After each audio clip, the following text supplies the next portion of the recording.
All right, some margarine, stir it around. Some shallots, diced, some chili flakes, stir fry, beef, thinly sliced beef, a little bit of water, some Golden Mountain seasoning sauce, about a tablespoon, oyster sauce, about 1.5 tablespoon, mushroom sauce, about a tablespoon, a little bit of sugar, stir fry, and you are done. Add a little bit of green onions if you want. I just did it just to make it look nice. See? Looks cool. Egg, ground pork, whisk, some mushroom soy sauce, onions, green onions, a pool of oil. Throw that egg in there. Yep. And then flip it over. Easy. It's done. All right, so now get yourself some rice, a little bit of sriracha. Put that beef on that rice. Put the egg on top.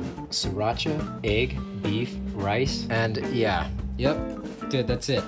That's all it is, man. Easy. All right, later.